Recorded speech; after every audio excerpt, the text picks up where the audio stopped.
On September 5th, 2006, Microsoft released the Xbox Live Arcade Unplugged Volume 1 disc. That was a mouthful. It contained multiple small games and a few demos for Xbox 360. I recently covered the Xbox Live Arcade compilation disc, which was released the following year. At the time of making that video, I didn't know this game existed. The two are incredibly similar, simply giving you a list of games to play, which is perfect for when you first buy your console. The main difference between the two is that the Arcade Unplugged disc was less of a game compilation and more of an add-on. See, with the Arcade compilation disc, it worked as an actual game. You would open the game, and it would show you a list of games and videos that you could see.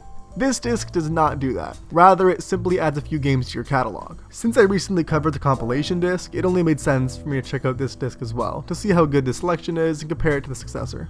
The first game in this package is Bejeweled 2.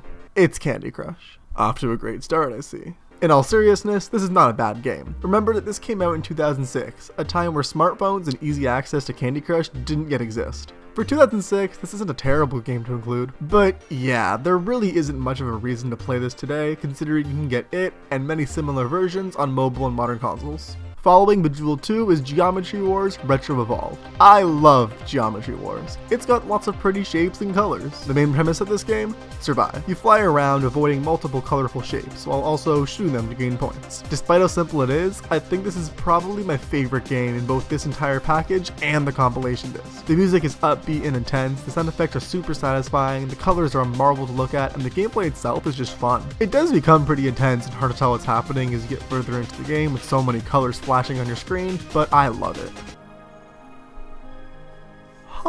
The next game is Hardwood Backgammon, a game originally invented in the 17th century.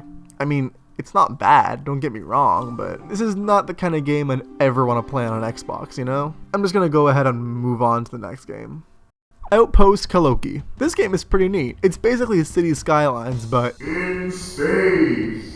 The main goal of Outpost Kaloki, much like with City Skylines, make your city actually function. Or in this case, a space station rather than a city. Try and ensure that supply meets demand, make sure you have enough money, and make sure that people are happy. The theming of this game is super cool, but realistically I'd say just play City Skylines. Games like this or The Sims don't work very well on console. Trying to navigate the menus in the screen is always going to be far more efficient on mouse and keyboard, and kind of a pain on controller.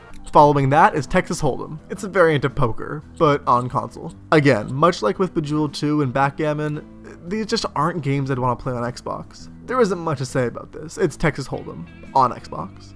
The final of these games in this package is Wick and the Fable of Souls. Ugh, that's not a pleasant sight. This game is interesting. You play as this guy, and you jump and swing around each level, collecting grubs. I'm not entirely sure what a grub is, but you gotta collect them. Collect the objective amount of grubs, and continue to the next level. The visuals in this game are pretty unique, and it is sort of fun to swing this guy around. Whee! This game isn't bad, and of all the games given in this package, this one feels the most like a complete game, having actual progression. This or Geometry Wars. I love Geometry Wars. Now, that's all the main games. However, like with the compilation disc, there's also a few demos available. The first two demos are Feeding Frenzy and Uno, both of which come as full games in the compilation disc, so I'm not gonna go too into detail. Feeding Frenzy is basically Agario, but with fish, and Uno is Uno. Everybody knows Uno.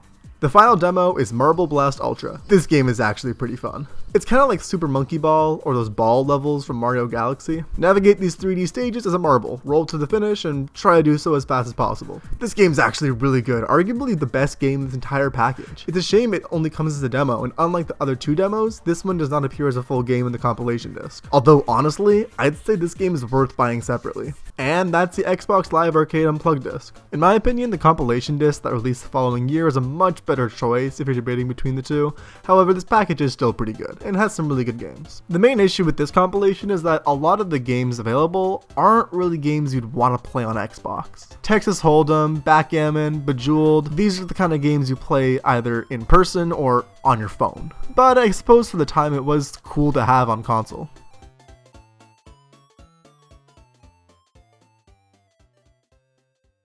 The visuals in this game are very unique, and it's sort of fun to swing around this guy. The visuals, oh my god.